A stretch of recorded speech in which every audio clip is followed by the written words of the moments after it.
më të harmonishme. Në një tërheqës të rrumbullakët, Forumi për mbrojtjen e trashëgimisë ka rekomanduar që të rishikohet plani urbanistik i hartuar nga Bashkia e Tiranës. Sipas anëtarëve të forumit, ky plan nuk i zgjidh problemet e qytetit, por i shton më tej.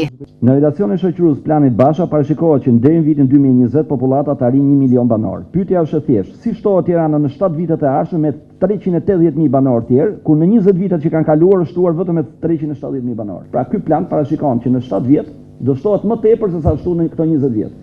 Nuk ka ngel njeri pa arë në Tiranë këto 20 vjet. Bazat mbi cilat ky plan ngrihet janë gabim, plani është i gabuar. Dhe nëse plani është i gabuar, ne do jetojmë në qytetin e gabuar. Mungojnë në bazën e këtij plani harta e saktë dhe azhurnuar e hapësirave muzeale dhe objekteve monumentale në të 3 shkallët e kualifikimit të tyre. Pranë cilave dhe mbi të cilat nuk mund dhe nuk duhet të zhvillohen planifikime dhe realitete ndërtimore të reja. Nëse vërtet do të kemi këtë fluks ndërtimesh të shoqëruar me banor të ri, me 400.000 banor të ri, që i përmendi dhe Shkreti, bëhet një qytet i pabanuar në vetvete.